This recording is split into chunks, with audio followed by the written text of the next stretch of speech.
Good morning, everybody. Hopefully you can all hear me. I don't know if you can give a thumbs up. If you could do so, that would be great. Thank you. Welcome. Thanks very much. Thank you. Welcome to this morning's webinar on fire safety in the workplace.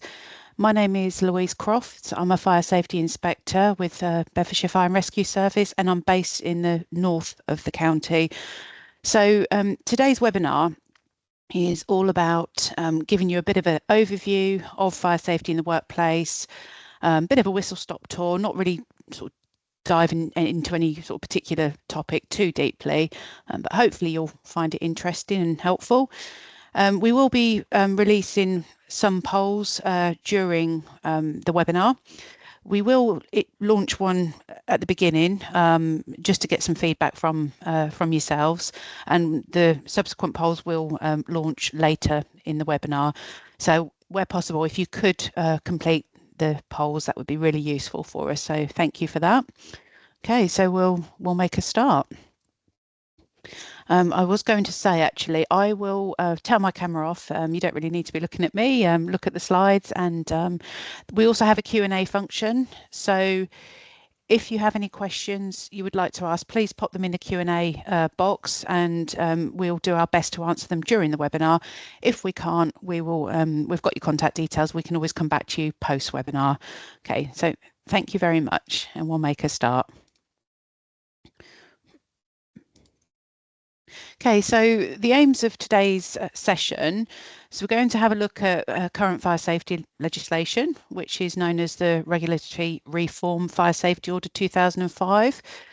We'll talk about the duties of the responsible person in relation to fire safety, talk about fire risk assessment, not diving in too deep into fire risk assessment, just in general terms, the role of the fire authority and its inspectors, the audits we carry out, what to expect, what's involved in those audits.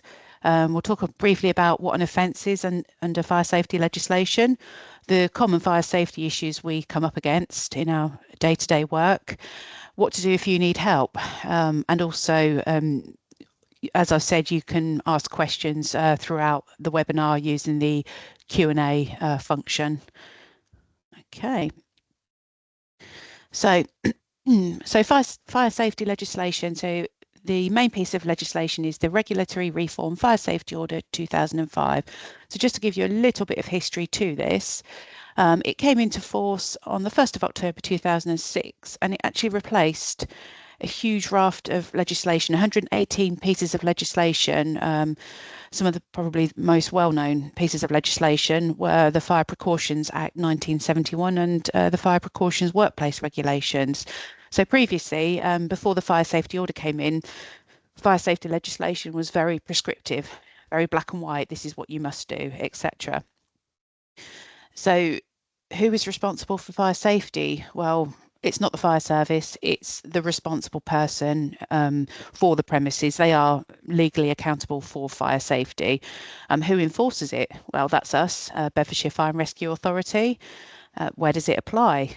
All workplaces and sort of common areas in houses of multiple occupation, and also common areas of residential buildings, so flats, for example.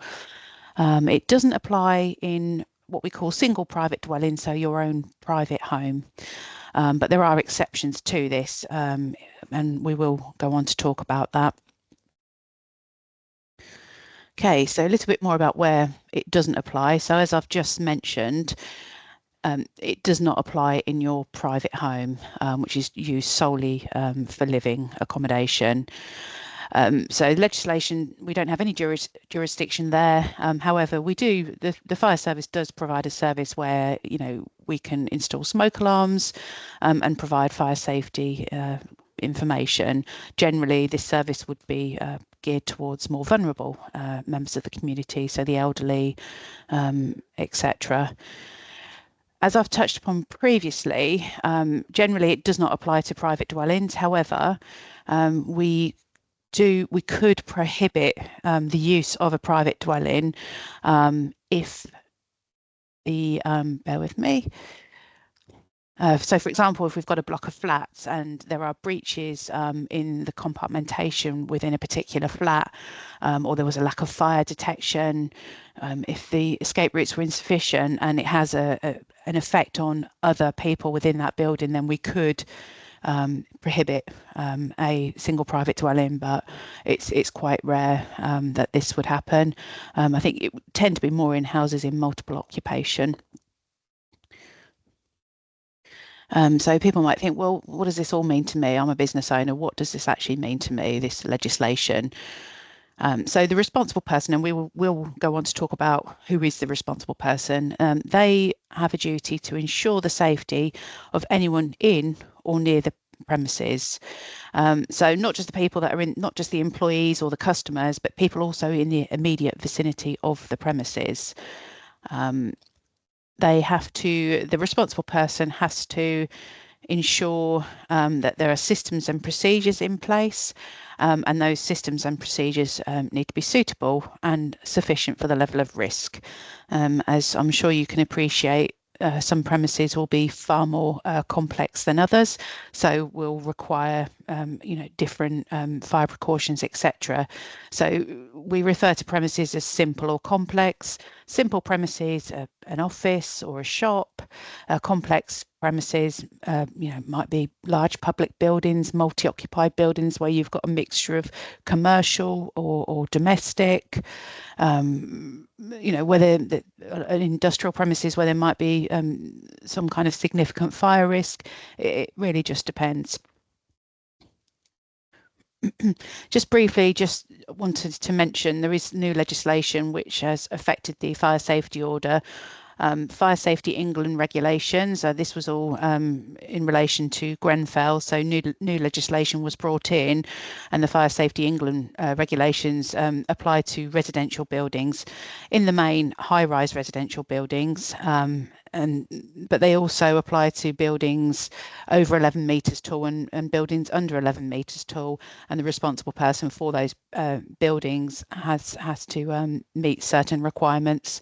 So even in a small block of flats, perhaps just ground floor, first floor, 4 flats, the responsible person has to give the residents fire safety instructions, so they know what to do in the event of a fire, and also the importance of fire doors, because the fire doors are absolutely key. Within a residential building, a fire door will, in theory, assuming the compartmentation is up to standard, will hold a fire or contain a fire within a flat, allowing people, other occupants to evacuate safely. So fire doors are really, really important. The Fire Safety England regulations apply to existing buildings. New buildings may have different requirements that they have to meet. It's also just worth mentioning briefly the Building Safety Act 2022, Section 156 of that piece of legislation applies to all non-domestic premises, such as where people work, visit, stay, also the non-domestic parts of residential buildings, so the sort of common areas, as we would refer to them. It also mandated that all non-domestic premises must have a fire risk assessment, as previously that wasn't the case.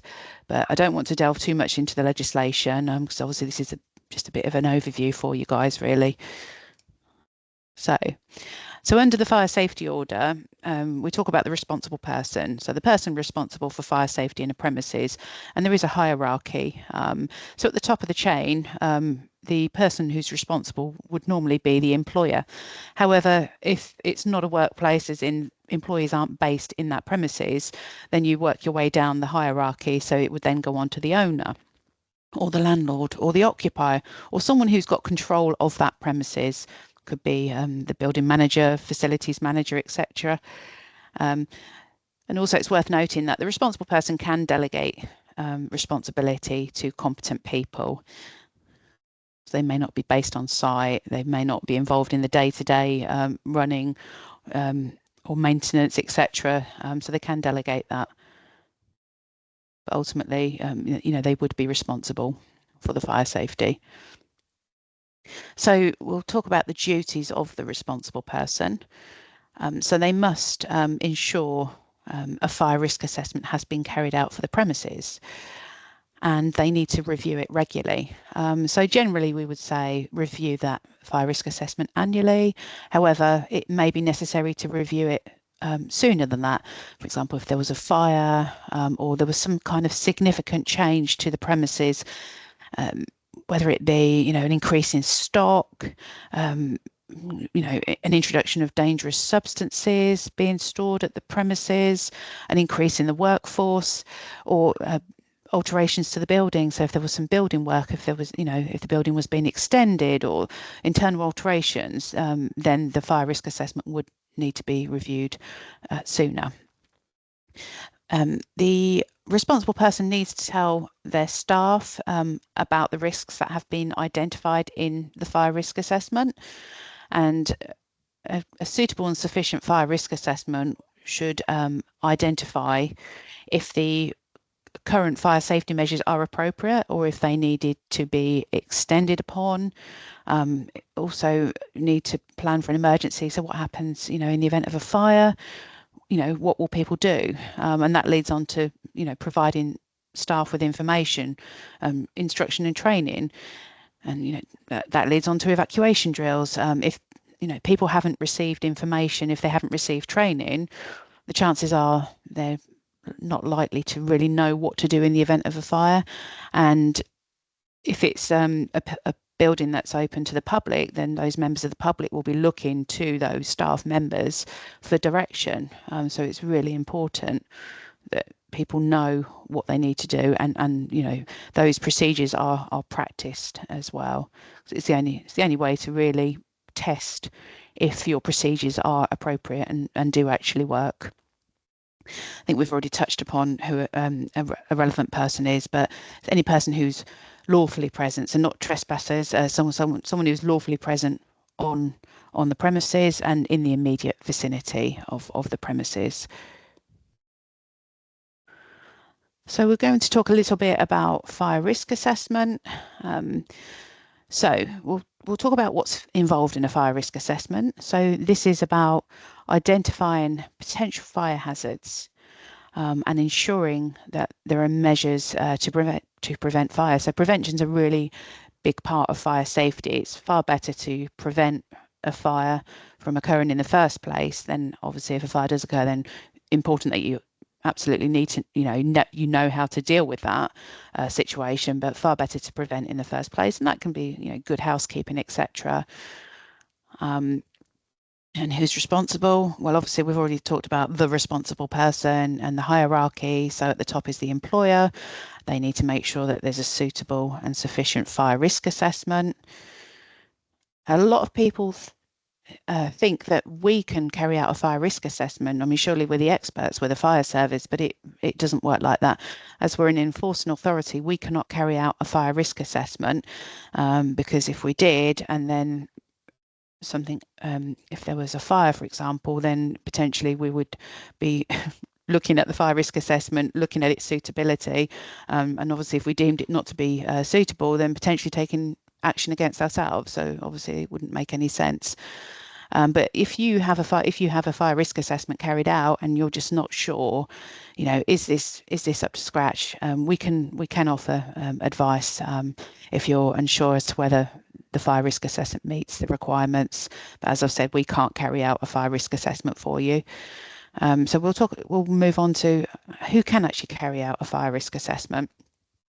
And it really just depends on your premises. So if you've got a very simple premises, so small shop, office, you can actually carry that out yourself using the appropriate government guidance. And I will go on to talk about that.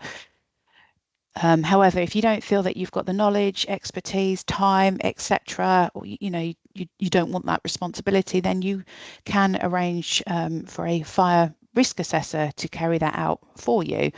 Obviously, there will be a cost involved, and I will talk to you about competency for fire risk assessors, and how do you find a competent fire risk assessor? I will touch upon that for you.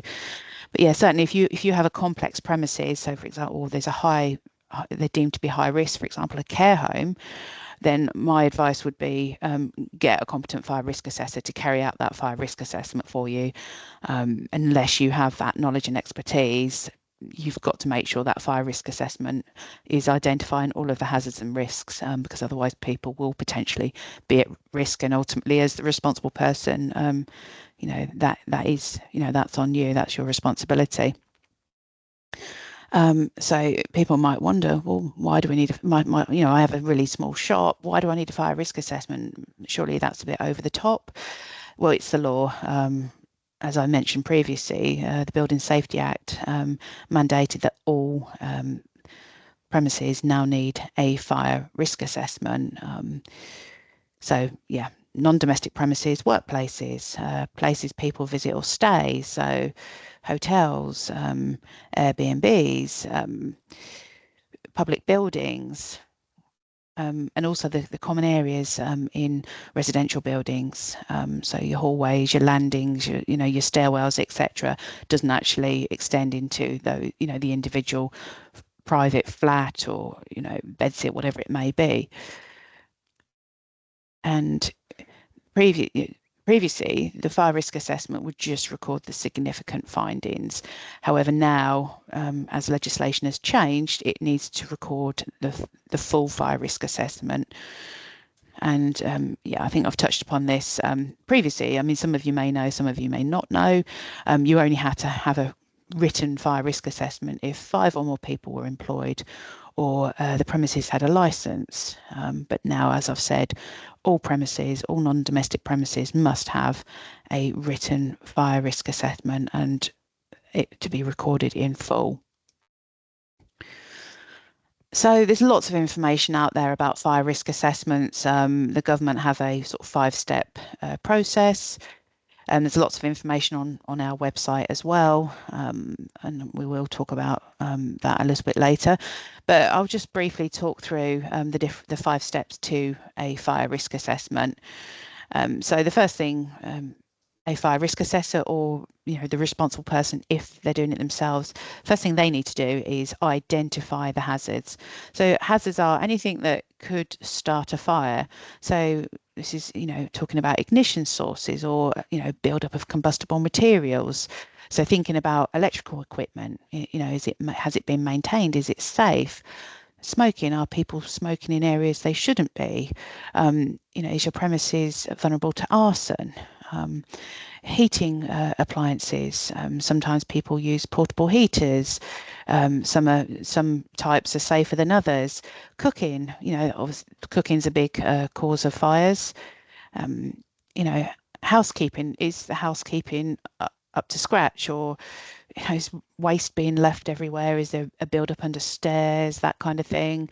And also, if you've got contractors coming in, we do have fires where contractors have come in to do hot works, and there hasn't been perhaps a procedure in place, and they've done their work, they've left, they've not followed the procedures that generally should be followed for hot works, and then a fire has subsequently started. So lots of things to think about, but like I've said, lots of information on our website, and also government websites about fire risk assessment. The second part is you need to identify who's at risk in that premises. So that could be your employees, members of the public, but also you need to think about those that might be especially at risk. So are there young people? Are there disabled people? So for example, in a care home, you might have people with physical disabilities or cognitive issues, so they perhaps wouldn't understand dementia, for example. Do you have people lone working? Are they in remote areas? Would they know if a fire started? So you have to think about these things and put things in place. If you have identified that there are people especially at risk. So once you've identified the hazards, you've identified the people at risk, you then need to evaluate that information and act upon it. Because what you're looking to do is try and reduce the risks to as low as reasonably practicable. So the fire precautions that you have in place, are they sufficient? Do you have fire alarms, fire exit signs? are people going to know how to get out? Are people familiar with the building? Do you need emergency lighting? Have you got fire extinguishers? Have you got enough? Have you got the right type? And it sounds like a lot, and if you don't, a lot to, understand and think about.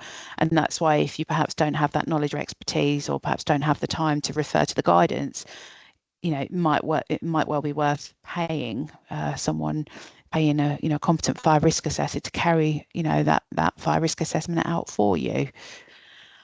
Once you've sort of evaluated your findings, you also need to think about, what will people do in case of fire? Do your staff know what to do? Have you got a plan? What is the plan? What type of evacuation strategy? Is it simultaneous, which is the fire alarms go off, or the alarm is raised and everybody leaves immediately? In a lot of premises, that will be the strategy. In more complex premises, that may not be the case. Care homes often have aggressive horizontal, because to obviously evacuate everybody in one go is just not feasible. People may be bedbound, etc. So that's about having the right compartmentation so people can be moved on to the next compartment, but there shouldn't be a reliance on the fire service to help carry out your evacuation plan. You should be able to carry that out yourselves. Obviously, we will always rescue people if that's required, but we shouldn't be part of the actual evacuation plan. So obviously a big part of that is carrying out drills. If you don't practice, obviously if you have a really, really tiny premises and the exit is 2 feet away, then you could argue that actually is it really necessary? But in larger premises where people have to travel further, different levels, etc., different number of stories, definitely need to carry out fire drills to test your procedures and actually make sure they work. And also it gives you the opportunity to identify any sort of gaps in training, etc. And then once you've done all that and have got things in place, then as I've touched upon previously, you do need to review your fire risk assessment. So we generally say annually. However, there's nothing written in legislation that actually stipulates how often you should review, but annually I think is a good place to start. But as I've said previously, sooner if something changes, if the risk in the building changes, building work, etc., or you've had a fire or some kind of near miss, then definitely review that assessment and make sure it's still valid, still suitable and sufficient.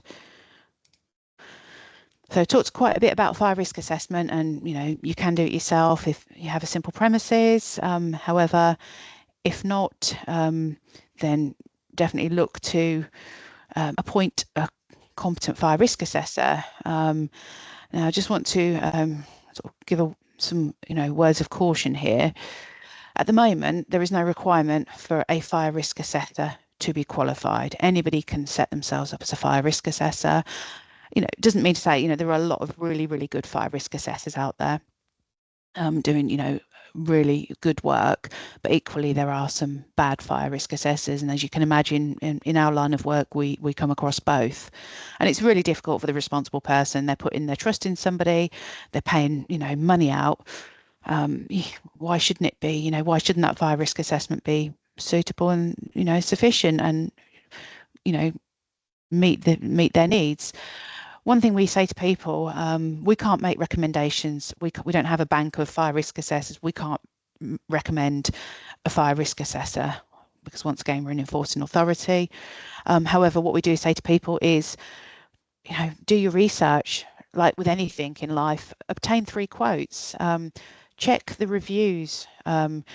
Often, most businesses will now have websites or, a quick internet search. You can find reviews, speak to them. Have they got experience of assessing similar premises? If you've got a particular type of premises, there's no point really getting a fire risk assessor in to carry out a fire risk assessment on that premises if they've never ever assessed that type of premises before. Will they really have all of the necessary knowledge, experience, etc.? So do think about that. We do have information on our website, some guidance on how to find a competent fire risk assessor.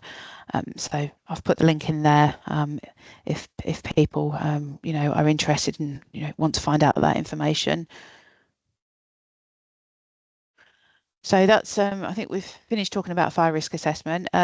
Just a little bit about what we do as a fire authority. So obviously it's not just about fire safety in commercial premises. Obviously we have lots of different duties, response, rescue, etc. But yeah, law says that we need to give advice when requested. So absolutely, that's what we're here for. We're always happy for people to make contact with us and ask us for advice. There's no stupid questions. We'd much rather people reach out to us and ask if you're not sure about something. You might feel that it's a silly question, but actually, it probably isn't. Just drop us an email. I will show our contact details at the end, but we're always here to help. We would much rather people ask those questions and then they can get things right, rather than muddle along and think they're doing things right. And then if we come and carry out an audit, for example, then we find that things aren't right, then potentially, that creates a lot more work for you further down the line. So yeah, always ask the questions. Happy to help. Our role is also to enforce the fire safety order, so to enforce that fire safety legislation. And worst case scenario, things have gone very wrong, and sometimes the responsible person doesn't want to cooperate. They don't really see it as something they need to do. And obviously, when things go wrong and we've identified breaches, we will do everything we can to work with responsible people. Prosecution is an absolute last resort, but it is within our powers to pursue that if things have gone wrong.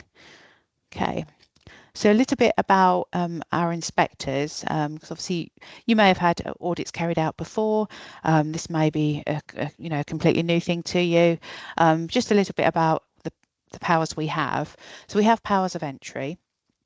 So that's within the team that I work in, we have fire safety inspectors and advisors. So we have a warrant, and we have powers of entry. But what that means is we're not the police. We can't force our way in. We have to enter the premises at a reasonable time. So a reasonable time for that business. So obviously we wouldn't expect to turn up outside of business hours and demand that someone be there. It's not really reasonable. We also can't use force to enter. So if someone refuses us entry at that time, there's nothing we can do. However, if they continue to refuse us entry so we can carry out our duties, then that does kind of lead on to obstruction, and then that becomes an offence. So we can ask questions about what fire protection measures you have in place. We might want to look at testing and maintenance records to see if you are doing what you should be doing. Also, we might ask questions to try and find out who is actually the responsible person. It's not always obvious. Sometimes it can be quite difficult to establish ultimately who is the responsible person for fire safety in that particular premises. And we have ID cards, photo ID cards, and we also have warrants as well. So obviously we can show you those, when we visit.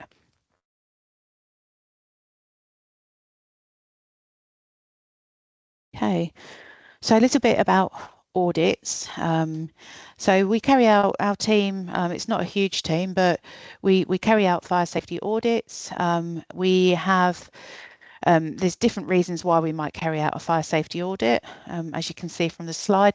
So if you have a fire, depending on the circumstances, we will liaise with colleagues internally, so the officer in charge of the incident, etc.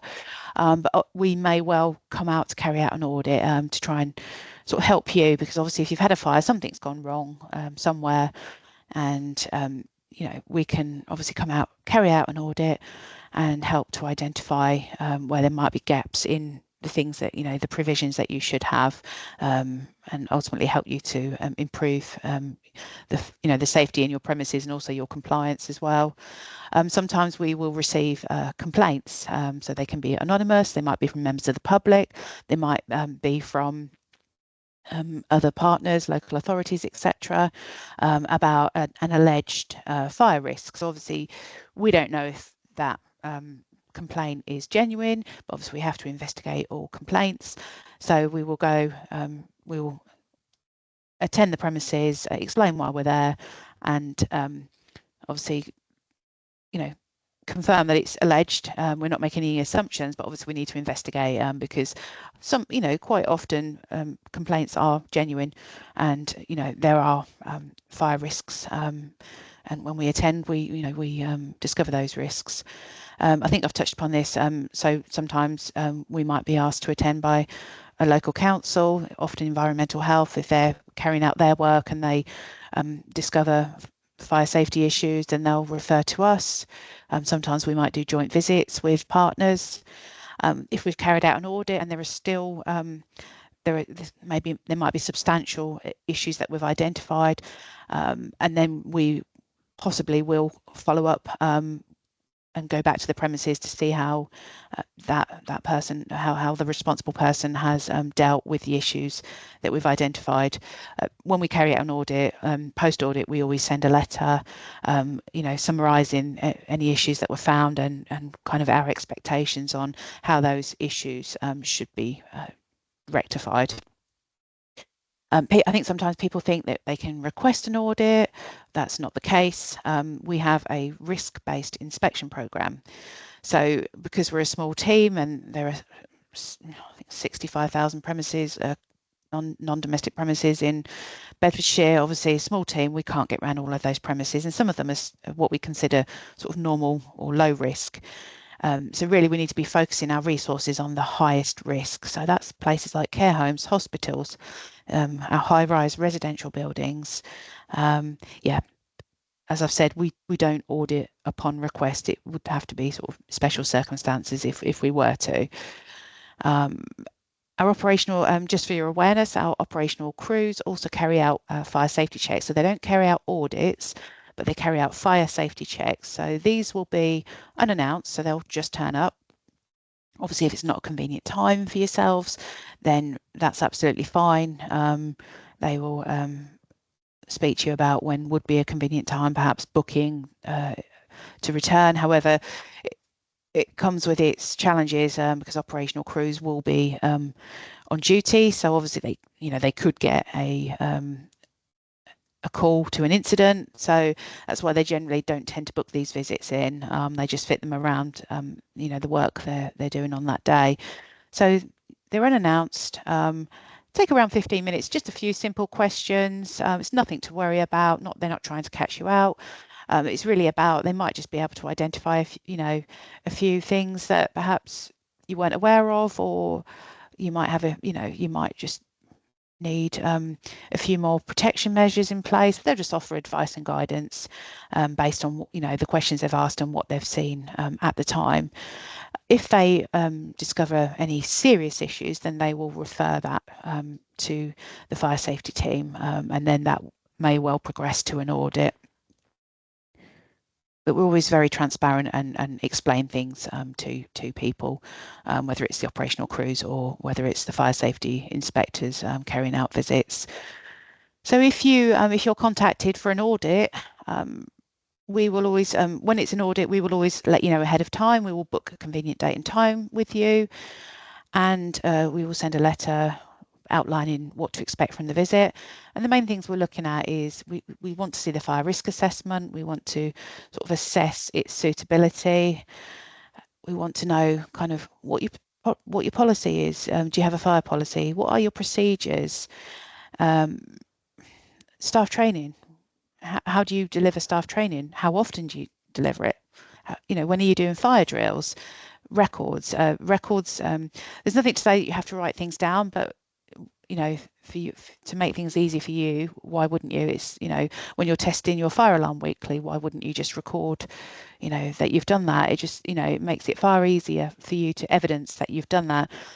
Obviously you can talk about how you test, when you test. Like I say, in law it does not have to be written down, but I think it's good practice. It just makes it easier for you to evidence that you're actually carrying those tests out.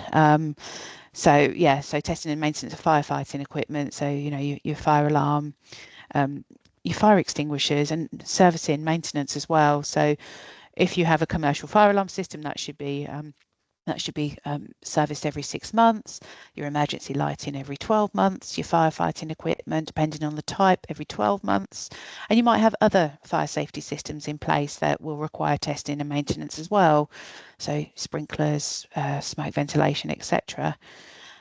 So, being able to provide that documentation will give us a feel for how, the fire safety management within the building, and, how things are going, and are things safe. Just briefly about offences, because we have touched upon this previously. So when we talk about offences under fire safety legislation, so an offence can be committed by the responsible person. So we've talked about the responsible person for fire safety, or it could be any person who has to any extent control over the premises. So if the responsible person has delegated that control, they have no involvement in the day-to-day running, like a property management company, for example. They have control. They're involved in the day-to-day, so they could therefore have committed an offence, or people that are responsible for maintenance and repair. It just depends on the circumstances. And that's why we're always really keen to try and identify who is the responsible person for fire safety and working our way through that hierarchy, because it's not always obvious. And obviously, if fire safety issues are identified, we need to be sure that, if it needs to be sort of taken forward, if an offence has been committed, we need to make sure that we know who actually is the person responsible. But hopefully, that will never be that, like I say, offences are committed, but we will always try and work with people to rectify things before it ever gets to kind of, prosecution or anything like that. Just briefly, just to let you know about the levels of enforcement. So in the main, if we carry out an audit, if we find any deficiencies in fire safety, we will advise and educate and inform and try and guide the responsible person through, what they need to do to put things right. However, when things go wrong, we can issue notices. So there are sort of formal, informal and formal. So if we discover deficiencies, however, they're not an immediate risk to life, then we might issue a notification of deficiencies. So it's informal. It's not, you're not legally bound to follow it. However, why wouldn't you? If those issues aren't rectified, then we have other options depending on the circumstances. So we could issue an enforcement notice. So we've given the responsible person ample time, support, information. However, they've not acted upon the advice in the informal notice, then we could escalate that to an enforcement notice. And then if that's not adhered to, then that could then lead on to prosecution. Prohibition notices are if we go to a premises. Sometimes it might be, for example, you've got a takeaway on the ground floor, you might have sleeping accommodation above, and there's no protected means of escape. So the people who are sleeping upstairs can't, they might have to come down and go through the kitchen, for example. If there's a fire in the kitchen, how are they going to get out? There's inadequate fire detection. They won't know if there's a fire. So if we come across a situation like that, then we will prohibit, say for example, we'll prohibit the first floor, so people can't use it for sleeping or domestic purposes until measures are put in place to make it safe, so people then can stay there safely, they can sleep there. I will talk about sleeping in commercial premises towards the end of the presentation, just for your awareness. And there's also, we have alterations notices. These aren't really issued too often. It's really about if a premises has a very specific high fire risk, and any changes to that premises could increase the danger. So like I say, generally it tends to be a prohibition, because we need to have, issue that immediate, there's, a risk that's so serious, there's risk to life, we need to deal with it immediately. So that's when we would issue the prohibition notice and enforcement notice if we've tried to work with a responsible person and they haven't really complied, and the risk is, it's still not being managed. If it isn't managed, potentially people will be at risk. So then we may issue an enforcement notice. So under Article 32 of the Fire Safety Order, that covers offences. So things that will fall under that are where someone's failed to comply. So I've already touched upon this in the previous slide, and their failure to comply is causing risk of death or serious injury. They haven't complied with an actual formal notice, so they've been issued with an enforcement notice or an alterations notice, and or even prohibition, and they've just chosen to ignore that. They will get ample time to comply. However, if they don't, then that's an offence in itself. If they falsify records, whether it be testing, maintenance, etc., falsifying records is an offence in itself. Providing false information to an inspector, we carry out an audit, they give false information, and then subsequently that comes to light, that is an offence. Or if they obstruct an inspector, I've touched upon this previously about sometimes people we don't have powers to force our way into a premises,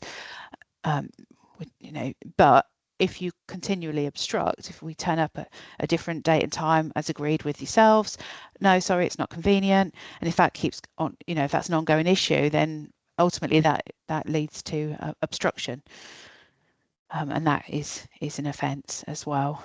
But this is all very serious stuff, and we don't want to be scaring people, but it's just important that you're aware that we have those powers and those avenues if we needed to use them. So if worst case scenario, things do get serious and prosecution, legal proceedings are kind of on the table, then if the responsible person can prove that due diligence, then really that's their only defence.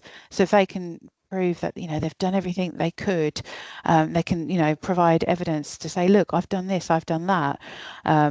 It's hard to give specifics because every case will be different, but if they can show that they've done everything reasonably practicable to prevent to protect people in the event of a fire, and they can show that they've done that, then that is a defence. But that's really the only defence they can provide. Okay. So some of the common fire safety issues we come across, and there shouldn't be any real surprises here. So if you can obviously look at the pictures. So on the left, we've got waste being stored the waste in that picture it looks like it's blocking an escape, but also it's it's immediately adjacent to the building. So in terms of arson, it's not obvious if that area is secure to passers-by. If somebody was to set fire to those bins, then that will affect the premises and potentially those inside, and then will they be able to get out? Fire doors, so you've got the image in the middle at the top of, that's a fire door that's been propped open. Fire doors aren't meant to be propped open. Sometimes they may be held open by magnetic devices, but that obviously has a wedge underneath it. So in the event of a fire doors, you want fire doors to close, that door's going to remain open, and any fire either side of that door will spread, and as will the smoke. Image below, a fire extinguisher propping open what looks like a fire door. So we do see these things, but it's just to try and obviously raise awareness. Fire doors are obviously not meant to be propped open with wedges or fire extinguishers. The image on the right, fire exit. Fire exits should be, not blocked, easily openable. So relevant persons can escape. If someone's quite fit, able, you could argue they can climb over the boxes, but they shouldn't have to do that. That escape route should be clear, completely clear, and also that they're combustible items. So there's a buildup of combustible items. If an ignition source is introduced, then you've got a fire situation potentially. So obviously all escape routes should be kept clear. Fire exits should not be blocked. The next slide. So electrical do have quite a lot of fires as a result of electrical, poor maintenance, overloading of plug sockets. So PAT testing is not a requirement under fire safety legislation, but a lot of companies do carry this out because it ensures their equipment is safe. It's been maintained. But even a simple, when it comes to electrical equipment, a simple glance, is the wiring intact? Can you see any loose wiring, etc.? Often that's enough. Overloading of plug sockets. It can so easily happen. But yeah, if it's a appliance that's generating heat, it should really be in its own plug socket. So these are some of the things that we look out for because it's about prevention, and getting this right, aids the prevention side of it. So hopefully not having a fire in the first place. Yeah, cooking. Cooking can be a big cause. Extraction not being cleaned, etc. Smoking. So obviously smoking is prohibited in workplaces. But even if people are smoking outside, where are they disposing of their cigarette butts? Is there a suitable receptacle for them to dispose of cigarette butts safely? In hotels, we have, the smoke detection, etc. Is there evidence that people have been smoking? Obviously, if you run a hotel, you need to be looking out for those things.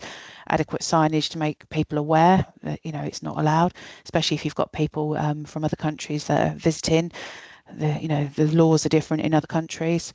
So it's really about sort of that prevention, trying to avoid that worst case scenario, because in terms of business continuity, a fire can be devastating for a business, and a lot of business, if they don't reopen within the first 3 months after a fire, the chances are they will never open again.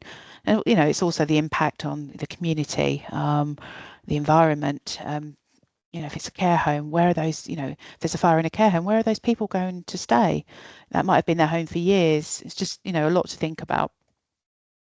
I've added this slide in because this is something we do come across, and I did briefly touch upon it earlier.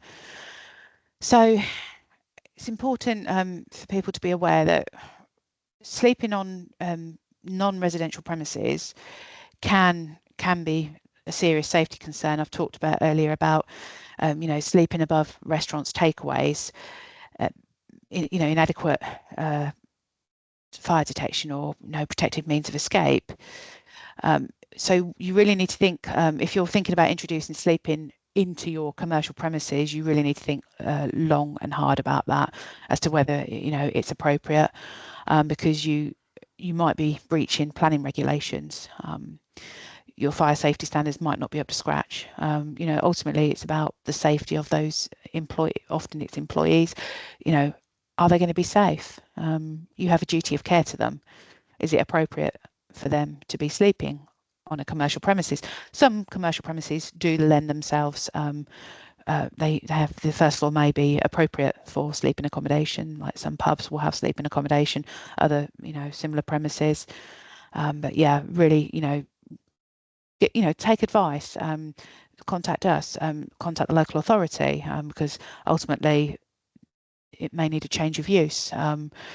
Yeah, there's things to think about. Don't just assume it's okay, because ultimately if someone's injured or dies as a result of a fire, because they've been allowed to sleep there, then the person responsible for that premises will obviously potentially that would result in prosecution. So okay. So, like I've said before, we're always happy to help. We'd much rather you contact us. We are in the process of updating our website. Our website is quite basic. There is useful information on there, but we are currently working, trying to increase the amount of content on our website, on our business fire safety pages. So people, if they have a question, they can go to our website and hopefully find out the answer. But if you have any questions, you're always welcome to contact us, and our generic contact email address is just there on the screen, firesafetyadmin@BedsFire. So if you need to contact us, provide us with the address of the premises. Obviously, let us know what your query is, and then somebody will either call you back or email you back. You don't have to email. Obviously, if you prefer to call us, that's absolutely fine as well. I guess it will just depend on what that is. So I think we've reached the end of the presentation. It's a bit of a whistle-stop tour. Probably a lot of information to take in, but hopefully it's been useful. I can see that we've got some questions in the Q&A, so we will endeavour to answer those questions. My colleague who is assisting me today will launch some polls. So if you wouldn't mind just staying on the call, they're just mini polls and they just help us to kind of get a little bit of feedback from you as to your thoughts on the presentation, if it was useful, etc. So yeah, the polls are just being launched now. Obviously we've covered a lot, but we haven't really sort of delved into anything in any great detail. We will sort of, based on your feedback, if there's a particular, if a lot of people request for future webinars to be on particular topics, we'll obviously have a look at that. And we have previously delivered webinars on fire risk assessment. We have another webinar in June on residential care premises, which we will advertise nearer the time. So I appreciate that won't be relevant to everybody, but it certainly will be relevant to some of you. But yeah, hopefully you've found it useful. Like I say, any queries, just please do contact us. We're here to help. We're here to work with you. And ultimately, fire safety is it's not about gold standard. It's not about having the absolute best of everything, the best fire protection measures. It's about being safe enough. Ultimately, if there was a fire in your premises, would people know and would they be able to get out to safety? That's really what it's all about, and we're here to help you achieve that. So thank you so much. Really appreciate your attendance today. And we'll stay online for a while. We'll have a look at the couple of questions in the Q&A. But if you think of anything afterwards, just drop us an email. We'll be happy to answer any questions that you may have. But no, thank you so much. Really appreciate your attendance. Thank you.